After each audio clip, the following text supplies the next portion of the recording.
네 분의 강사 중에 제가 처음으로 강연을 하게 돼서 정말 부담스럽고 어렵고 솔직히 고통스럽습니다. 여러분이 좀 도와주시고 제까지 게 뭐 얼마나 많이 살았다고 또 얼마나 바르게 살았다고 얼마나 확실한 관이 있다고 여러분께 주저리 가르치려 들겠어요. 여러분에게 배울 수도 있고요. 혼날 수도 있고. 네? 우리 전이나 양에게 제가 혼날 수도 있어요. 20살이시고 너무 직설적인 성격이 고민. 강의 듣다가 뭐 이따 이 강의가 다 있어 이러면서 얘기를 저한테 하실 수도 있어요. 그럼 제가 겸허하게 받아들일 마음으로 제 얘기를 시작할까 합니다. 네. 서경석. 네. 제가 나름 그래도 1993년에 데뷔했거든요. 군대 2년 2개월을 제외한 거의 매일을 시청자 여러분과 함께 했기 때문에 웬만한 분들이 이제 저 하면 떠오르는 생각들이 있으실 거라고 봅니다. 그래서 그거 한번 여쭤보고 서경석 하면 어떤 이미지인지 말 나온 김에 우리 전이나 양 직설적으로 한번 얘기해보세요. 네? 서경석 하면 어떤 생각이에요? 호박기 생각이에요. 서경석 하면 제일 먼저 떠오르는 게? 똑똑하다. 좋은 얘기. 네? 저 위쪽에 계신 분께도 한번 여쭤보겠습니다. 엘리트다. 네. 남자친구분께 한상우님. 서경석 하면? 생각이 많아 보인다. 생각이 많아 보인다. 조심스럽고. 네? 그러다 보니까 일처리 막 빈틈없이 할 것 같고. 네? 한 가지 일을 하려고 해도 막 20번 생각한 다음에 이리 갔다 저리 갔다 한 다음에 할 것이다. 이런 느낌. 우리 여러분께서 얘기하신 대로 정말 빈틈없고 모든 걸 아주 예리하게 판단해서 착착착착 진행해서 살아왔을 것 같은 제가 사실은 헛똑똑이다라는 주제로 여러분께 몇 말씀을 드려서 저와 같은 전철을 밟지 마셔라 하는 게 제 오늘 얘기의 목표예요. 저는 제 일 말고 본업 말고 여러 가지 사업, 뭐 부업 이런 거에 의외로 관심이 많았어요. 방송을 통해서 제가 제대로 공개한 적은 한 번도 없었는데 오늘 아주 어려운 걸음 하셨으니까 제가 과감하게 웬만한 건 다 말씀을 드릴까 합니다. 그중에서 가장 센 걸로 다. 친형이 있어요. 저희는 형제입니다. 그냥 딱. 어릴 때부터 정말 티격태격 혈육이라고는 딱 하나예요. 그러니까 얼마나 애틋하겠습니까. 제가 이제 고등학교 때 형이 군대를 갔는데 해군 하사로 갔어요. 그러면 보통 병보다 월급이 좀 많거든요. 그 월급들을 모아다가 고등학생인 저 기죽지 말라고 메이커, 운동화, 가방. 제가 고등학교 다닐 땐 그런 거 없으면 학교 가는 게 창피하던 시절이었어요. 네. 게다가 남녀공학 다녔고 여학생 보기가 민망해서 신발 막 가리고 이렇게 가고 네? 네? 가방도 이렇게 움켜쥐고 그러던 때에 저희 친형이 휴가 나오면 그런 것들을 이렇게 그 고마움을 제가 잊질 못하고 형을 위해서 뭔가를 또 해줘야겠다는 마음을 그때 이미 그 전부터 뭐 했었습니다만 그때 아주 심각하게 고민합니다. 98년, 99년, 2000년 군대 갈 준비를 하고 있었던 시기. 내가 군대를 가도 잘 진행될 만한 무언가를 만들어줘야겠다. 고민 중에 지금은 다 일반화되어 있습니다만 와인 숙성 삼겹살 아세요? 이제는 뭐 그렇게 특이한 게 아니에요. 어디 가나 와인 부어서 이렇게 좀 숙성했다 구우면 되거든요. 그런데 2000년, 99년 그 당시엔 정말 서울에도 몇 군데밖에 없었던 비법이 숨어있는 그런 아주 기가 막힌 음식, 퓨전 음식. 그래서 제가 그 집에 우연히 가서 삼겹살을 먹다가 이거를 우리 형에게 도입을 해줘야겠다. 참 그것도 헛똑똑인데 제 딴엔 그거를 이렇게 슬쩍 하나를 식당에서 가지고 와서 집에서 분석을 합니다. 냄새를 맡아. 그리고 돼지고기를 정육점에서 사다가 여러 가지 와인들을 부어봐. 하루짜리, 이틀짜리, 그럼 며칠을 숙성해야 되는지 이런 것들을 연구하게 됩니다. 혼자 하기 좀 그래서 집 앞에 있는 칼국수집, 제가 단골집인데 그 사장님하고 함께 연구를 하고 있어요. 그분 문 닫으면 우리 집에 와서 시작합니다. 그래서 결국 연구 한 10일 만에 거의 80%에 가깝게 비슷한 맛을 만들어내요. 그래서 그 와인 숙성 삼겹살에다가 그 사장님의 칼국수를 플러스 해서 어떤 대중적인 이 분식 식당을 대전에 하나 차리게 돼요. 형을. 네. 너무 많은 돈을 들일 수는 없어서 장소를 저의 이 느낌만 믿고 아주 안 좋은 상권에 죽은 시내, 대전의 예전 시내에다가 그것도 1층이 아니라 2층에. 하지만 손님이 많이 올 걸 예상하고 넓게 100평으로. 네. 돈을 아끼는 척했지만 결국은 많이 들어가서 식당을 오픈합니다. 군대 가기 전까지 한 1년 정도의 시간을 매주 주말마다 제가 내려가서 직접 손님을 대요. 왜냐? 군대 가기 전에 형에게 뭔가 바람을 일으켜 붐업을 시켜주고 가려고.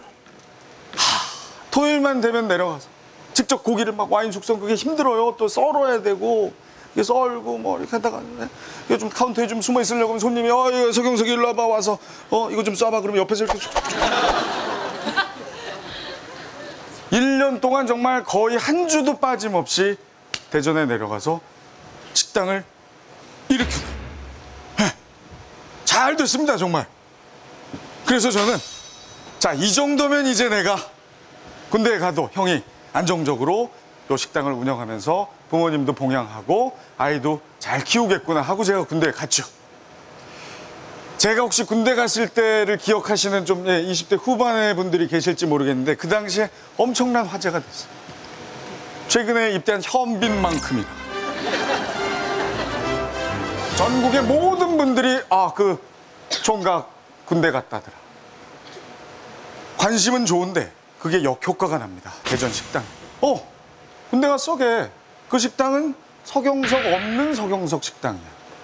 이렇게 100일 휴가를 나가서 그 대전에 있는 식당을 제가 들었었어요. 한참 손님이 많을 저녁 시간이었습니다. 근데 이게 웬일인지 테이블 그 100평의 넓은 공간에 손님은 한 2테이블 있고요. 종업원이 한 10명 서 있고 저희 형은 파를 썰는데 막 파가 산이 됐어요. 하도 썰어서. 그래서 제가 가서 형 이게 어떻게 된 일이냐 그랬더니 이제 그제서야 야 정말 냉정하더라. 제가 군대를 감과 동시에 매출이 떨어지고 손님이 없어지기 시작하는데 솔직히 네가 휴가를 나오면 결단을 내려고 했다. 접어야겠다라고요. 결국 1년 6개월 만에 그 식당은 접게 됩니다. 자신의 유명세 잠깐이에요. 네, 잠깐입니다. 차라리 지금도 제가 후회하는 것 중에 하나가 내가 그렇게 하지 말고 정말 맛있었어요. 저 형 정말 성실한 사람이거든요. 그냥 있는 그대로 정말 맛있고 친절한 식당으로 거듭나도록 도와줬어야 되는데 내가 가면 뭔가 다 해결될 거라는 오만 때문에 이게 헛똑똑인 거죠. 결국 우리 형의 시간도 빼앗았고 돈도 빼앗는 그런 아주 안 좋은 거예요. 아까 사전 이미지 조사에서는 정말 재테크 잘할 것 같죠? 네? 쫙쫙 해서 네? 주식이 좋을 땐 주식, 부동산 쭉쭉쭉. 제가 가장 관심 있어 하는 재테크 분야는 주식입니다. 역시 잘 안 알려져 있는데 사실 정말 오래전부터 제가 주식에 관심을 갖고 있었어요. 근데 연예인 생활 하다 보니까 저 대학 3학년 때 방송인이 돼서 전혀 뭐 그런 경험, 제가 전공도 불문학했죠. 경제학을 한 것도 아니고 전혀 거기에 문외한이었어요. 그런 제게 주식으로의 길을 가게 한 계기가 있었습니다. 바로 그게 96, 7년도예요. 그때 제가 뭘 하고 있었냐면 동료 강사로 오늘 나오신 이윤석 씨와 함께 오늘은 좋은 날이라는 코미디 프로그램에서 울엄마를 조혜련이 맞으면 놀라면 뜨어 김효진하고 눈 깜빡거려. 이윤석 씨하고 할 때도 상당히 분에 넘치는 사랑을 받았지만 그때 정말 행복한 하루하루였습니다. 그러던 날 오늘은 좋은 날이 갑자기 특집 방송 편성 때문에 한 주 쉰다라고 급하게 연락이 옵니다. 그러면 저희 신인들에게는 정말 축제예요. 네, 물론 다르게 생각하면 왜 돈을 못 버는데 왜 축제냐 그렇겠지만 그때는 이미 돈이 중요한 게 아니라 너무나 그 매번 반복되는 거에 염증을 느껴서 이렇게 한 3, 4일을 쉰다는 건 정말 최고의 휴가거든요. 그때 이윤석 씨하고 제가 자, 우리 어디론가 떠나자. 한 3박 4일로 어디 좀 다녀오자. 근데 어디를 가기로 했냐면 바로 용평에 있는 스키장으로 놀러 가기로 합니다. 스키를 잘 타느냐? 전혀. 그냥 스키 선수 역할로 한번 출연한 적이 다예요. 그것도 감독님한테 연예인이 그것도 못하냐고 되게 혼나고 막 자존심 상해 있던 사람이 바로 저입니다. 제가 그 정도인데 이윤석은 스키 신발도 못 신는 애. 네? 신다가 꼬꾸라지고. 그날 이윤석 씨하고 저는 용평에 정말 예쁜 여성들이 많이 내려온다더라 라는 소문을 익히 듣고 있었고 나이트클럽 이런 데 가서 여성들하고 이렇게 좀 만남의 장도 만들고 그러면 뭔가 되지 않겠냐 이런 참 야박한 생각으로 무작정 용평을 향해 입장을 바꿔 삼자 얼마나 기뻤겠어요. 모처럼 방송 죽었죠. 3, 4일의 휴가 생겼죠. 나름 이제 우리가 좀 인기 좀 끌고 있다라고 생각할 때 그 젊은 여성들하고 안녕하세요. 막 이러고 보여주고 막 이러면 얼마나 신날까. 막 이런 기대감에 부풀어서 용평을 향합니다. 제가 운전을 하고 이윤석 씨가 옆에 탔어요. 제가 그 오랜만에 그 이승환 씨, 저희 때는 참 이승환 씨의 그 앨범, 베스트 앨범 이런 게 참 인기였어요. 그 전곡이 다 히트를 했기 때문에 어느 곡을 들어도 조금 떨렸던 날 전일 동안 이런 거를 막 이윤석 씨랑 막 같이 막 합창을 해가면서 거의 이제 도착을 했는데 세상에 그 앞에 차 한 대가 가고 있어요. 그럼 여러분 천천히 가면 어떡합니까 보통? 상향등을 켜봤다가 안 되면 왜 에이 뭐 좀 초본가 보다 하고 이렇게 추월을 해서 이렇게 이게 허용이 되거든요. 그래서 제가 그걸 시도했어요. 근데 세상에 이렇게 가다가 제가 이렇게 앞질렀죠? 그럼 그때부터 속력내요. 그 저쪽에서 차가 오면 다시 뒤로 들어. 그걸 한 3번 반복합니다. 그 차가 지금은 단종됐는데 그래서 그냥 제가 저 모델을 얘기할 수 있어요. 키코였어요. 키코. 사실 제가 대학 때 아르바이트를 해서 번 돈으로 처음 산 차가 티코예요. 누구보다도 티코의 마음을 잘 이해하는 사람입니다. 웬만큼 잘못하지 않으면 티코에 대고는 제가 욕을 안 해요. 그런데 그 티코는 정말 지독한 티코예요. 해도 너무한 티코예요. 제가 얘는 안 되겠다. 그 점잖은 이윤석도 쟤는 홍군형을 내야 돼.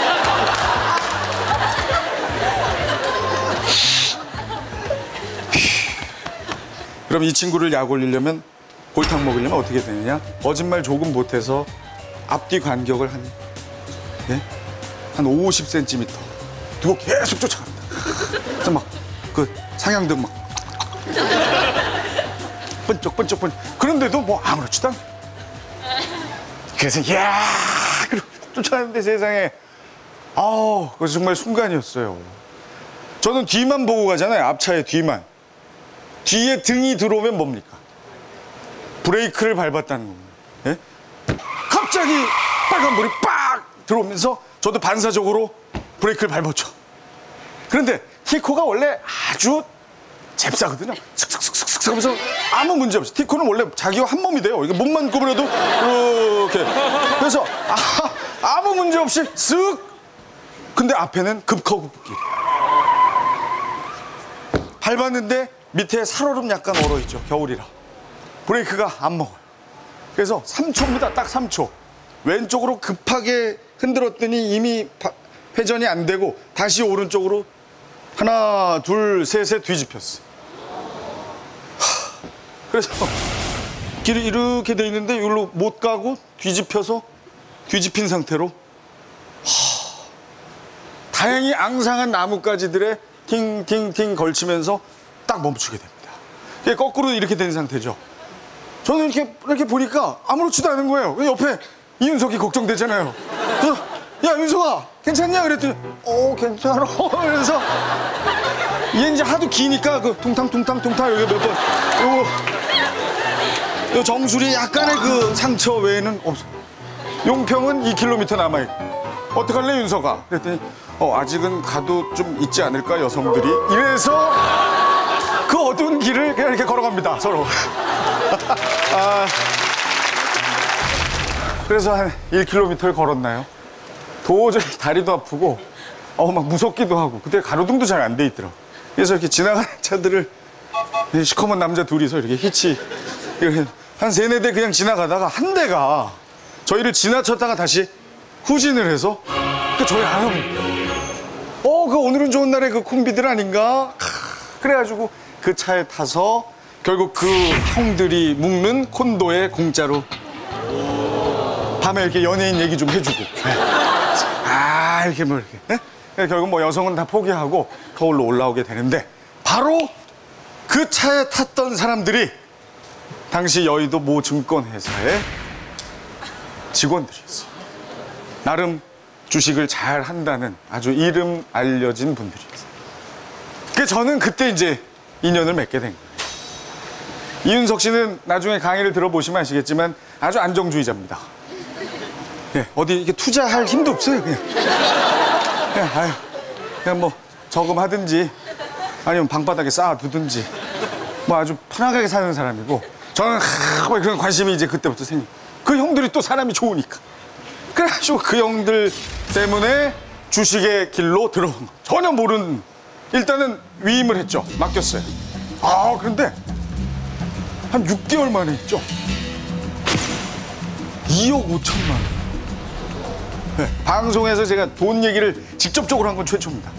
정말 단기간에 2억 5천만 원이라는 수익을 얻게 됐어요.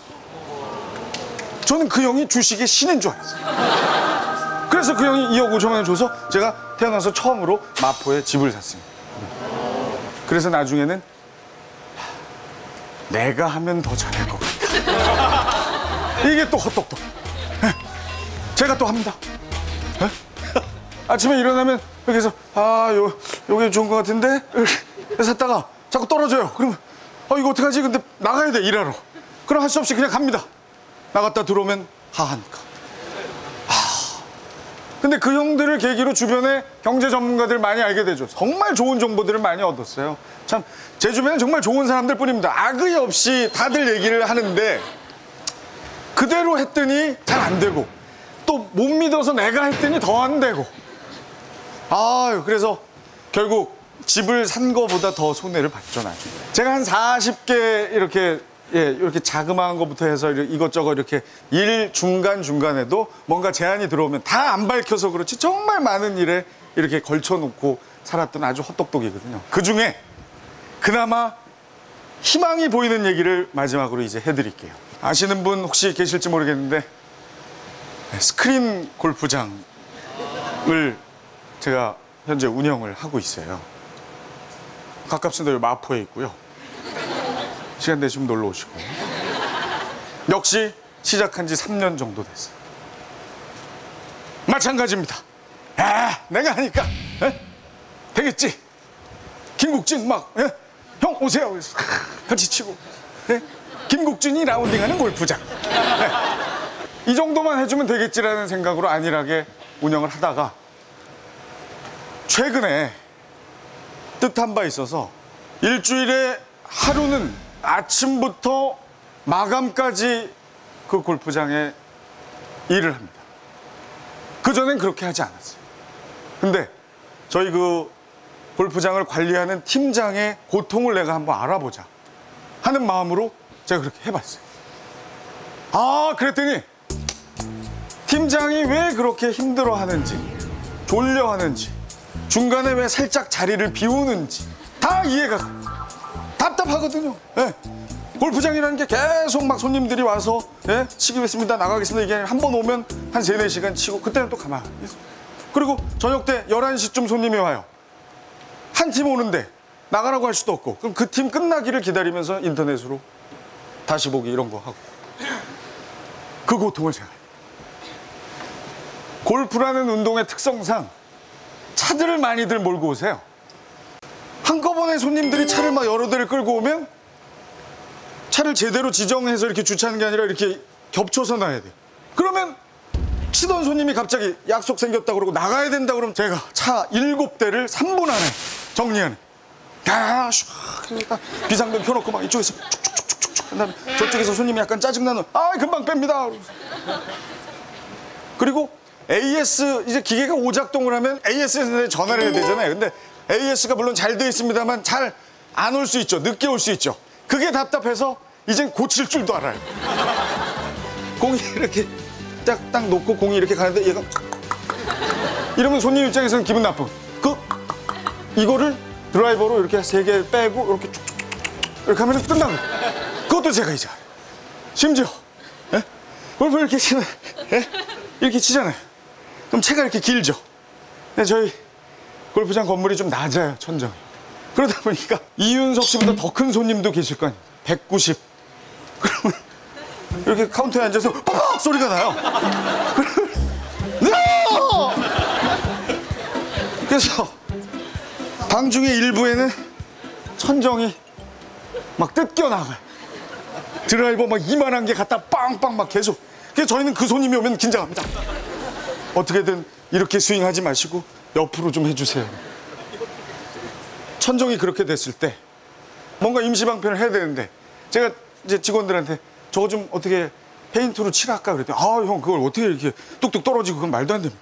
그래서 결국은 제가 체육복으로 갈아입고 천정에서 떨어질 거 아니에요. 그걸 위해서 모자를 쓰고 헛모자를 쓰고 옷에 또 체육복이지만 묻을 걸 대비해서 이만한 비닐에 구멍을 하나 뚫어서 씁니다. 그리고 사다리를 타고 올라가서 그걸 칠하고 있었어요. 근데 그 일이 있은 지 한 2, 3개월 후에 단골 손님 한 분이 그 얘기를 그분이 하시더라고요. 자기가 우연히 봤더니 지나가다 깜짝 놀라서 봤더니 제가 비닐 옷을 입고 이렇게 하고 툭툭툭 막 이러면서 그 모습을 보고 자기도 주변에 많이 소개를 했다는 거예요. 서경석이가 연예인일 땐 연예인이지만 여기 오면 또 엄청난 일꾼으로 변해서 열심히 합니다.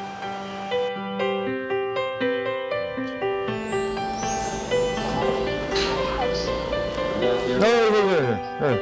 혼자 오셨어요? 아니, 2명 오세요? 일로 오시죠. 연습 먼저 하고 계시고.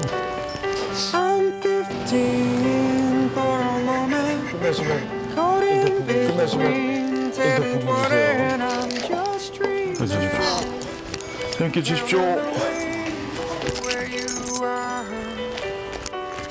I'm 22 for a moment and she feels better than ever. We're on fire, making our way back from mine. 15, there's still time for you, time to buy and time to lose. 15, there's never a wish better than this when you only got 100 years to live. 제가 골프장을 운영하면서 초기에 저희 아주 훌륭한 역할을 했던 직원이 하나 있었어요. 보통 손님들이 이렇게 오면은 어서 오세요. 자, 신발 장갑 혹시 있으십니까? 없으시면 사이즈 말씀해 주세요. 이게 기본 멘트예요. 보통의 직원들은 그냥 그렇게 합니다. 하지만 이 친구는 손님이 들어오면 안녕하세요. 오늘 날씨 정말 좋죠?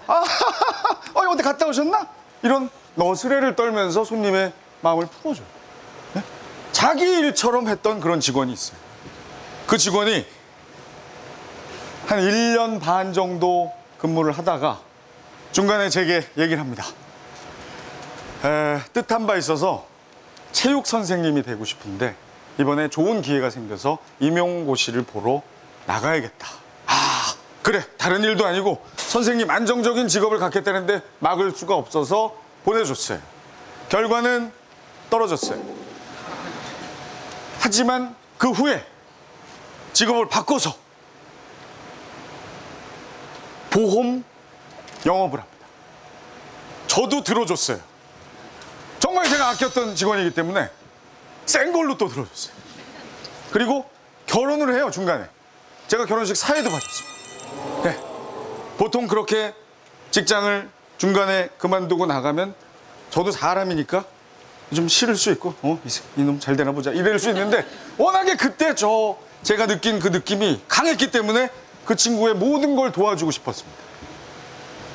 그리고 나서 올 초에 보험사의 연도상 시상식이라는 게 있어요. 그 해, 그러니까 작년에 가장 많이 영업을 잘한 보험 왕들을 이렇게 초대해서 제대로 축하를 하는 그런 행사에 제가 진행을 하러 갔는데 세상에 그 자리에 그 친구와 와이프가 예전 골프장 사장은 안녕하십니까 이러는데 거기서 둘이 얼마나 뿌듯합니까? 예? 이거다 바로. 예. 사업이 좀 큰 얘기라면 직장 생활을 하려면 그렇게 해야 된다는 거죠. 일을 하려면. 그리고 요 얘기만으로는 조금 설득력이 부족할 것 같아서 바로 저희 골프장의 직원이었다가 보험왕이 된 그 친구를 이 자리에 제가 초대를 했어요.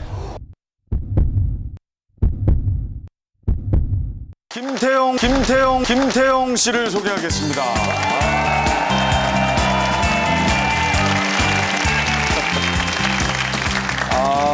잘생겼죠? 네. 직설적으로 여쭤볼게요. 연봉이 얼마나 됩니까? 연봉은 1억 5천에서 한 2억 정도 돼 있고요.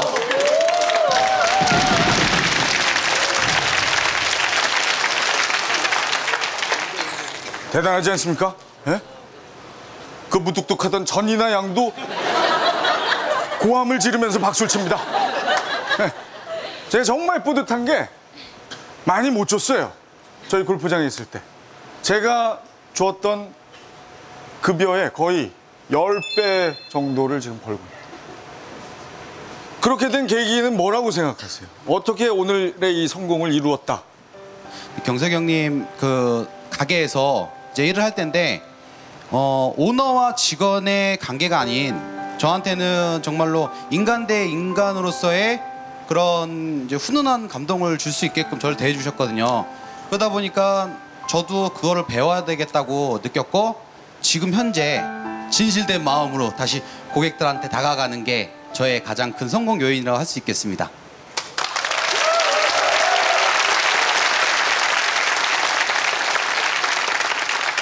지금 현재 연봉이 1억 5천 정도 플러스 마이너스인데 네. 앞으로의 목표는 얼마까지? 연봉 한 2억에서 3억 정도는 쭉 땡겨줘야지 좀 더 인정받고 좀 더 성공할 수 있다고 얘기할 수 있을 것 같습니다. 정말 고맙습니다. 다시 한번 박수 부탁드립니다. 감사합니다. 나무를 보지 말고 숲을 보아라라는 얘기 들어보셨죠? 저는 사업과 일에 관련해서는 그 얘기는 아니라고 봅니다. 사업 잘하시려면 위에서 숲을 보는 게 아니라 들어가서 나무를 봐야 되고요. 나무만 봐도 안 되고 뿌리를 봐야 돼요. 그리고 보는 것도 안 됩니다. 뿌리를 잡고 흙을 털어봐야만이 성공에 가까워질 수 있다는 얘기를 꼭 드리고 싶고 저는 헛똑똑이어서 잘 못했는데 여러분 그런 전철 밟지 말고 그렇게 해달라. 일단 오늘 제가 드리고자 하는 얘기는 여기까지입니다.